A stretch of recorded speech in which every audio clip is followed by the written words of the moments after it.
We're gonna go into some real stuff today. Start talking relationships. Nice, nice. Let's do it. Let's do it. Relationships are that's an interesting one right there. Taken me some time over time to learn about relationships. I think I've been in a long-term relationship before, and I learned a lot over the years. Can So imagine. short term. I can imagine. I think the longest I got is 5 years under my belt, but definitely teaches you a lot. I just recently heard the mirror theory concept of relationships showing you more about yourself than necessarily the other person. So like kind of all the relationships you go through, I mean, at least what you should be taking away from them is the insight of who you are. You know what I mean? Seeing more of how you react under pressure, where your ego comes out, all that stuff. That's interesting.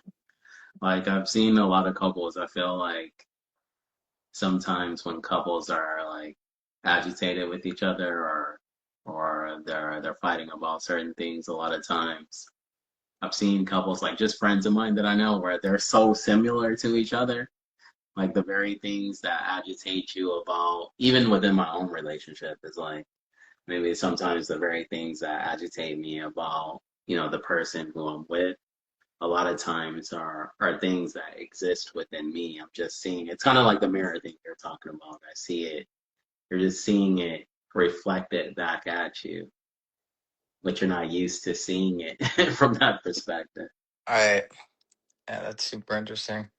Yeah. I don't know if you ever listened to Scott Galloway, but my partner got me on him. He talks about zero sum versus O sum, which is like zero sum being obviously like one person wins, one person loses kind of Mm, concept in a relationship. One person's kind of gaining more out of it than the other, more transactional.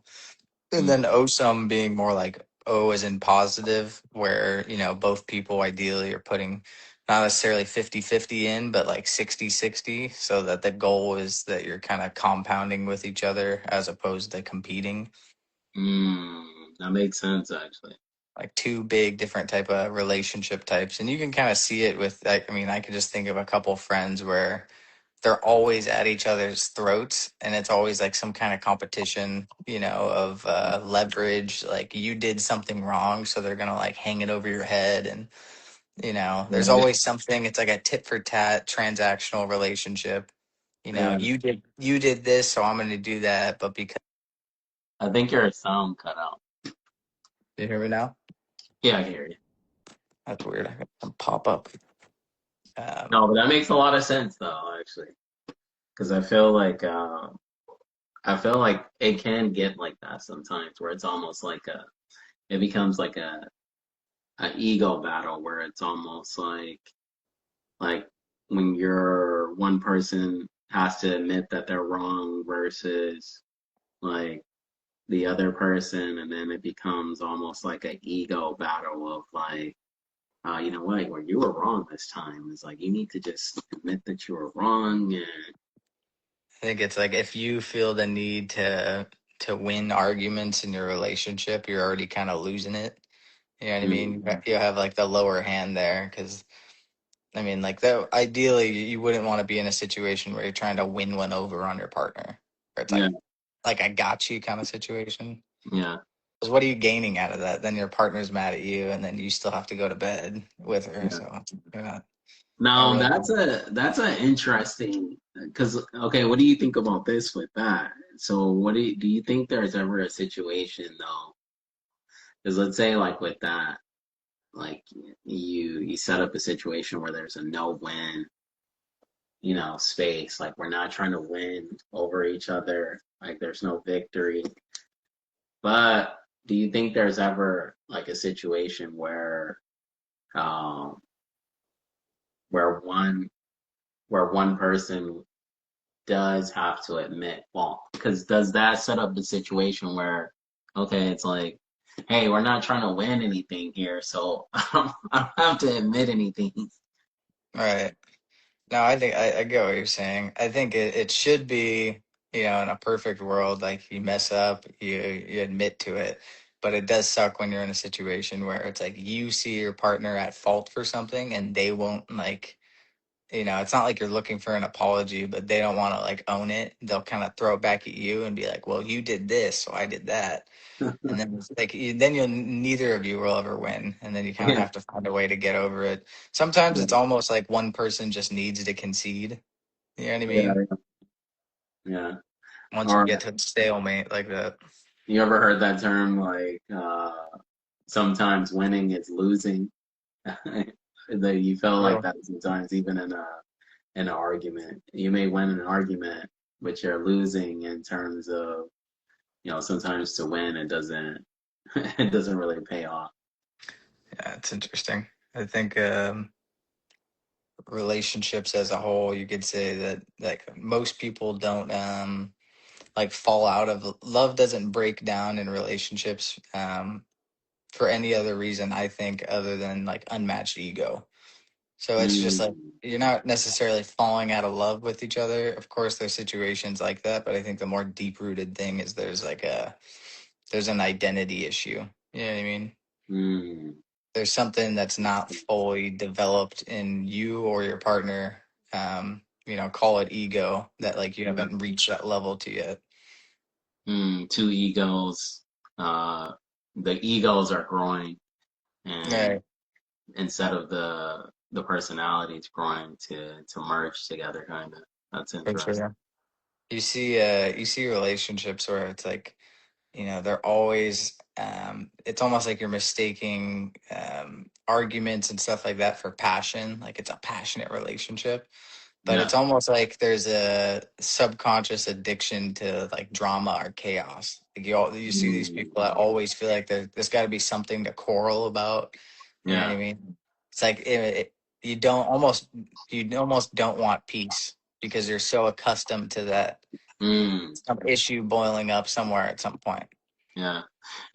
I think that's also a thing too. It's like in a circumstance when there is nothing that really should be like you should be fighting about, but suddenly, everything's peaceful, everything's good. All of a sudden, out of the blue sky, erupts some kind of situation.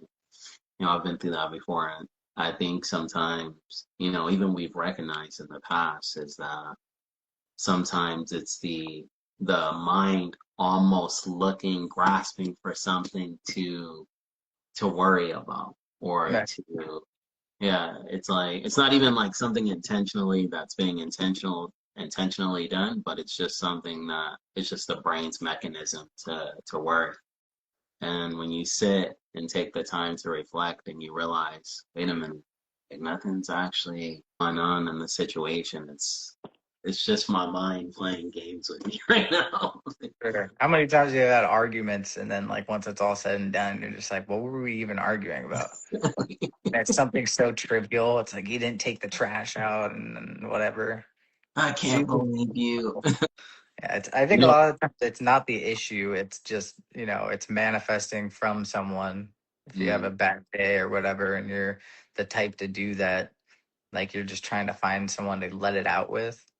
yeah. But to a degree, that's what I think you should be doing in your relationship, though, too. Like, had this talk with someone recently about people that don't want to like hear their partner's troubles. They're like, oh, I don't want to, miss me with your trauma or like your issues. I have my own. It's like, isn't that one of the biggest benefits of being in a relationship is you get to like Mm, not necessarily trauma dump on each other, but to a yeah. degree be able to get that out. Because where else do you get that, outlet? Yeah. Unless the person's doing it like over spamming that where they're just like trauma dumping all the time. But That's if true. but if you're doing it in like just like I need to release, this like de-stress, like sometimes people need to just talk to someone just For sure. to just to get the stress out and then they feel a little bit better afterward. Big time. But I do think too, I think like in relationships, when you have a lot of intense exchanges and arguments, I think it creates almost like trauma. in the relationship, and it creates a lot of like negative energy over time. I always tell people this, like over time, like your mind, like consciously and subconsciously is always recording.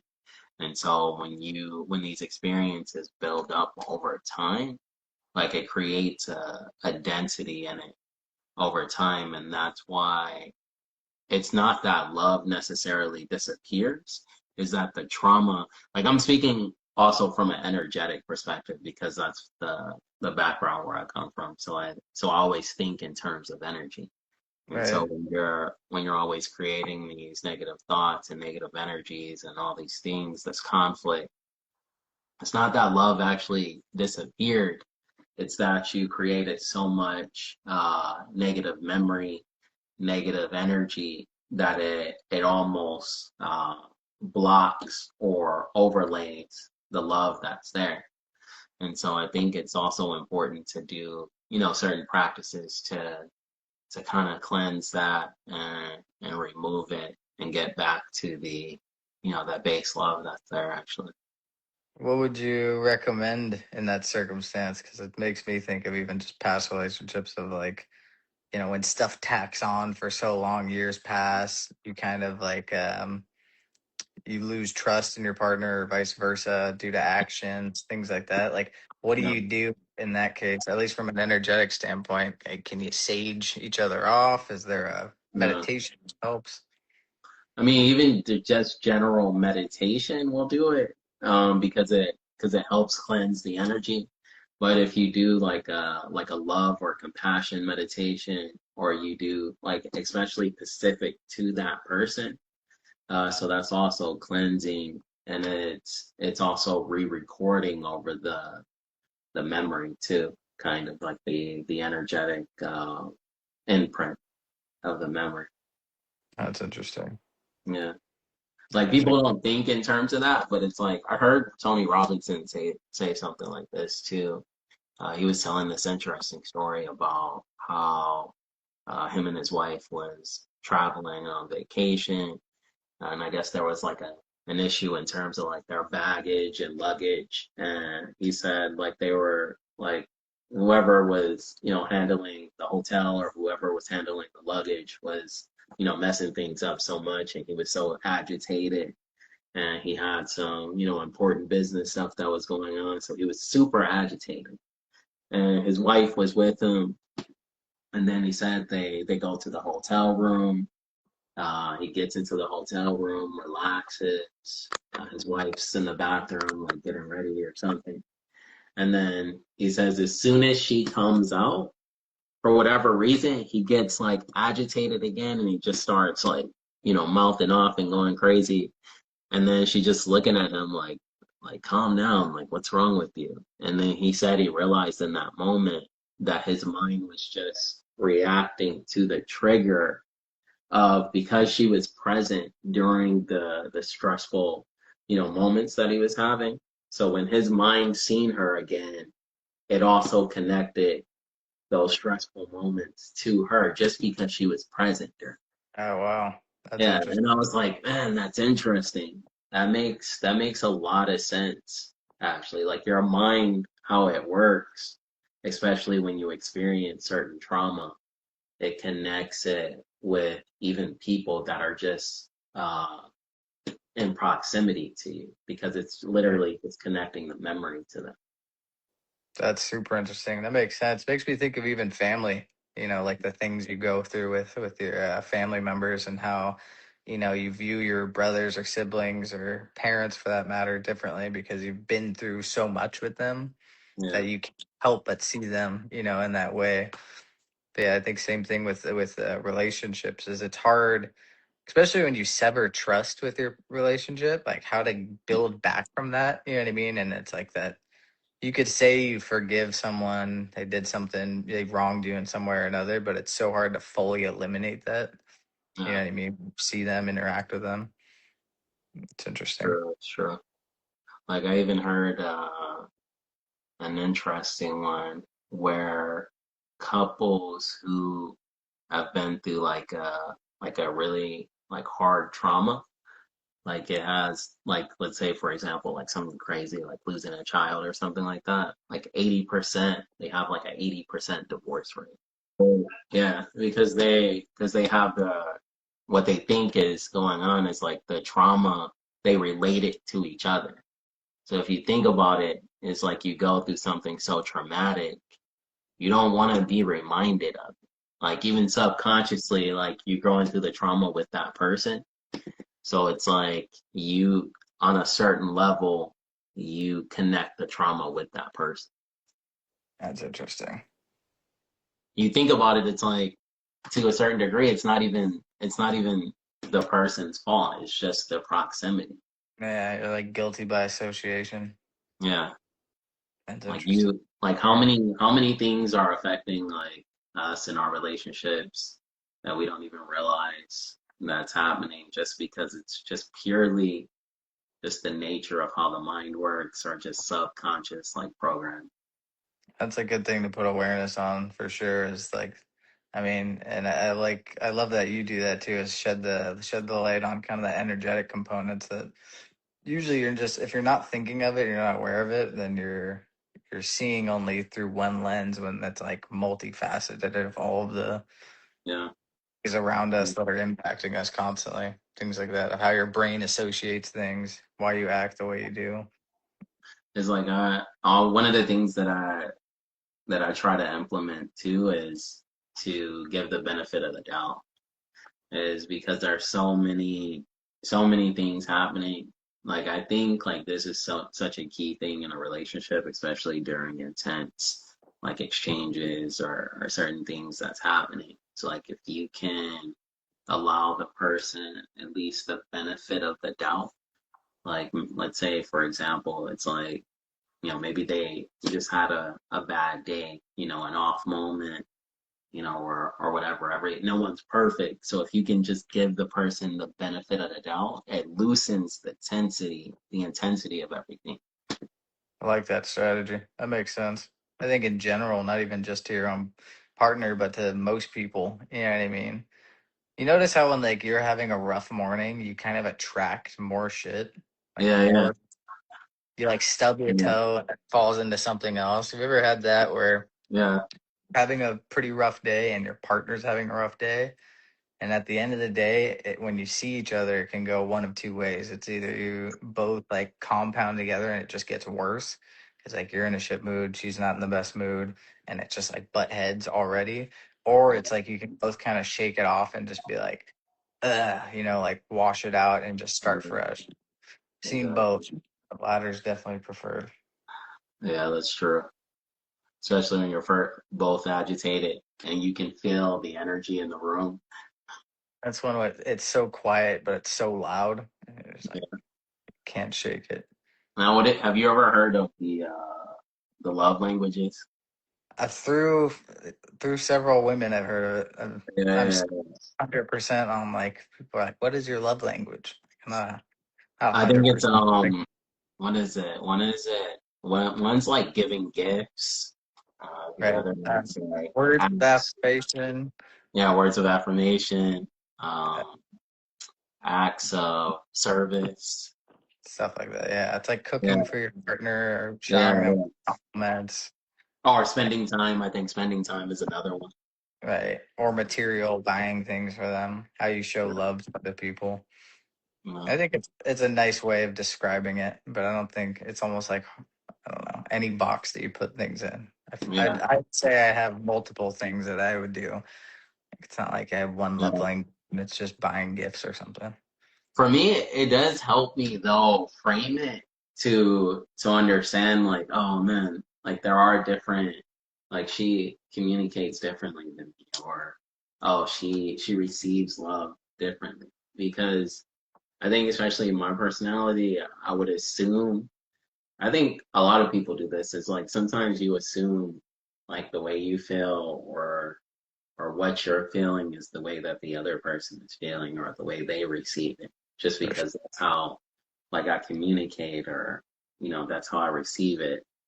And so sometimes I have the tendency to think that this person may uh, receive it in the same way, and then when when you try to, convey it or it's not landing, you're just kind of like, I don't get it. Like I did this for you. It doesn't like why are you tripping? But to them, it doesn't really it doesn't really land. I definitely relate to that. Now that's a good point. And I guess when you can put some parameters on it, understand it better, especially if you know what your partner takes as like, oh, he loves me, which Yeah, maybe in your from the gate, you're like, I would never think that's yeah, what it would be. You know, that's interesting. yeah. I think for me, I like quality time and acts of service. Actually, I can see that. then I'm And like, oh, you know what? She loves me. you get a good meal cooked for you, one. You Yeah, get a Yeah, those are all solid things. Words of affirmation, I would say. It's nice to hear from your partner. And I think most women across the board, it's a broad assumption, but need that too. Like you need to tell them things. You can't be with a woman for too long and yeah, not compliment them. You know what I mean? yeah. Probably not gonna go over well. I've heard I've heard that one a few times. That's funny. Put that What's out up, there. Nico? But yeah, the one of the best advices that I've heard someone speaking about couples and relationships. He was saying like a lot of people, have that, voice narration in their head, even about yourself. So it's like like you may have like negative narration even about certain things that you do where you get down on yourself or certain things. People just have that in general. But he was saying if you can't protect yourself from your own inner voice, then how can you protect the person who you're with from that inner voice as well? And the inner voice that's always saying like, "Oh man, you're like you suck," or "you you do this," or "you do that," or like that made a lot of sense to me. I was like, man, that's deep. That is But very good. I think yeah, insecurities, when you like step back and look at like your insecurities and your ego are basically put on full display, or they should be at least in a good relationship. You know what I yeah, mean?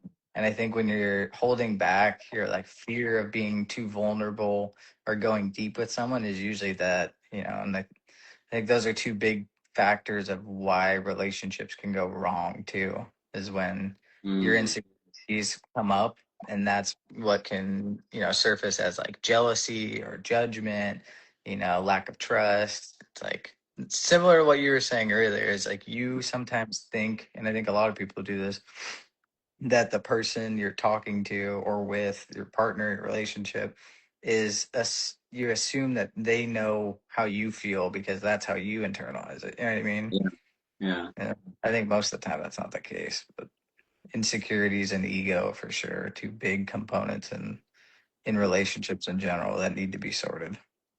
Ego is the root of all chaos. And that's true. That's true. It's like I think because if you think about it, that is true. It's like if you think about it, like ego, like I think in any relationship that is to prosper like at the highest level, like it has to be a part of it where you care more for the other person or like at least a selfless part where it's like because I think what happens in a lot of relationships is it is ego driven. It's like, oh well, like you're not doing it for me. Like, and I want these things. I also want to feel like this. You're not making me feel like this. So if you look at like all those things, it's all like me, like Yeah. how I feel, how you should Yeah. be making me feel, and Yeah. all these things. And it's like one of the things that a monk once told me. He said, and this is in one of my relationships, and he said, no one is responsible for making you happy. Mm. It's like And I was like, that's interesting. Like, and you think on that level, it's like no one is responsible for making you happy. Like even in a relationship, Right. like people depend on the other person to make them happy, or you have to do this so that I can be happy. Like that'll just lead you into chaos and unhappiness. Big time. I heard something recently like that of like standards. Like when women have like these high, absurdly high standards for men, it's usually just kind of like insecurities masked. There Mm, is, where people are wanting so much from someone, but they're not really willing to put any of what they have on the table. It's kind of like, what are you bringing to the table? What's in it for me is usually the question. yeah, yeah, What am I getting out of it? But you're not really putting any skin in the game. yeah, I think the one who will really prosper in the relationship is the person that can understand that they're sacrificing something, but they're not being resentful about it. You know what I mean? mm, Ultimately, every relationship, you're sacrificing something. You're either yeah, paying for somewhere here or there, you're doing something that's a trade off. But if you can do mm, that, not be resentful, and be kind of like what you're saying, just selfless, you genuinely care about the well being of your partner. You're not yeah, trying to get the upper hand on them and use some leverage like what yeah, I did for you, you owe this for me. I think that's where everything goes astray and kind of goes to shit. yeah. Especially if both parties can be like that, can be at that level, because it's like I do understand like sometimes there's the other side of it too. Like if one person's being selfless, but then the energy isn't coming back on the other side, then it's just like then there's an imbalance because the other person's being selfless. But I guess even I guess at the highest level, like if you're doing it out of like pure, like genuine, like love or compassion or service, like because I believe to a certain extent, like if you think about it, like what will you fight harder for, yourself or like someone that you love? It's true. Like, so They're I both. always have this theory that true power comes from not like self-love necessarily, but it actually comes from the love that you have from others. Like I even think like the to a degree, like the whole self-love thing is kind of like not that it's um not there's not some truth in it, but I do think that it is slightly off. Like the teachings of it. Like my actual belief is that it's not self-love, but it's the love that you have for others. That's the true power. That's what true power comes from. Your ability to fight for the things and the people you love is far exceeds the love that you have for yourself, actually. And not to say that you shouldn't have love for yourself. You should have love for yourself. But for me, like the love that I for myself comes from the love that I have for the people who I love.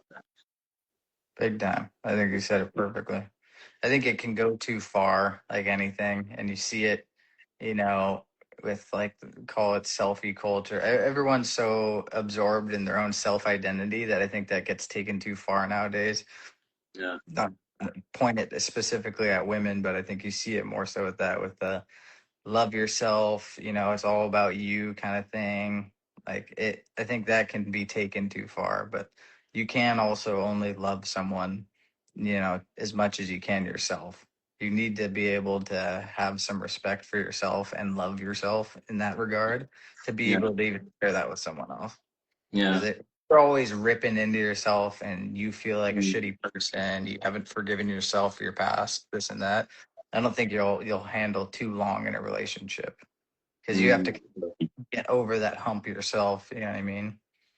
So I no, think that self love component is just it's taken too far. I think these days, but definitely necessary to have yeah, that level of.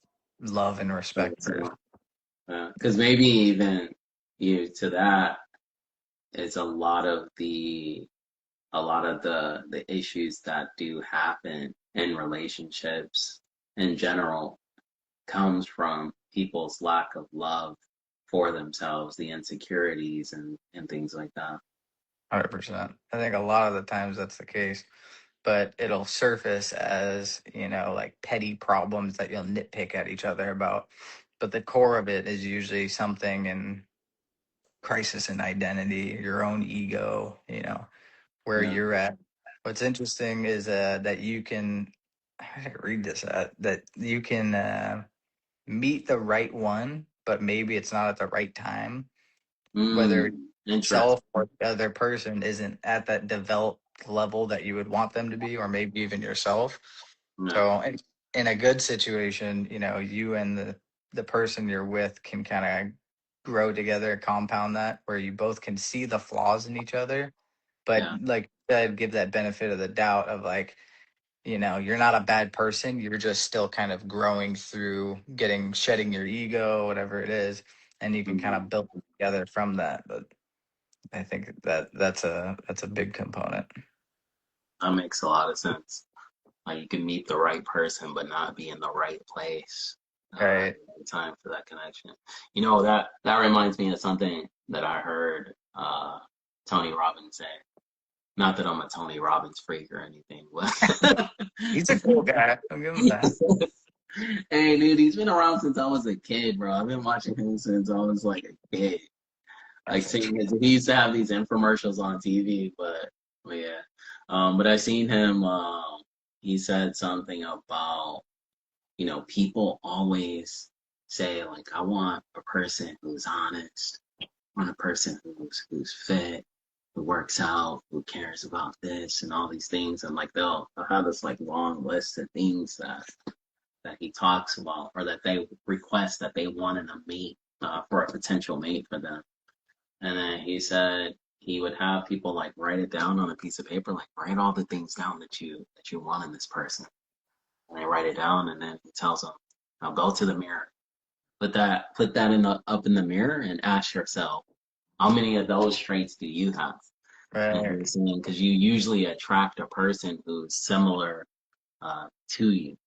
So if you don't yourself contain the traits of the person who you're wishing for, then why would you ever attract that person? That's a good point.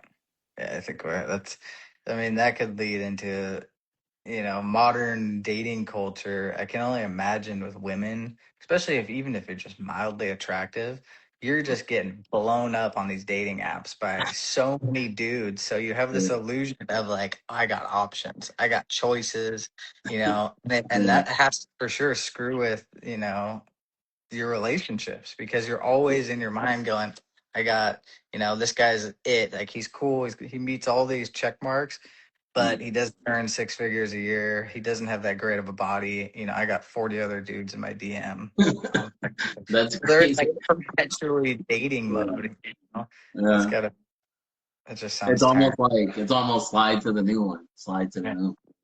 And I think, and it's different for guys. It's crazy the divide. It's like, women they're the choosers essentially, right? Women basically are the ones that can choose the man. Man has to do something to kind of even earn what threshold he's in, you Yeah. know? It's All right. pretty interesting.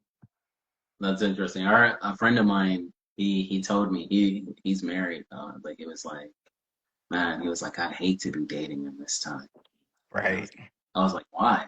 He's like, man, because he's like, all the girls, he's like, they got these 10,000 Instagram followers. He's like, they little celebrities now. He was like, he was like, I couldn't even imagine even trying to date them right now with like 100 dudes in their DMs. And I was just like, that's crazy. I thought of that and I was like, hmm. He was like, they're basically like little celebrities.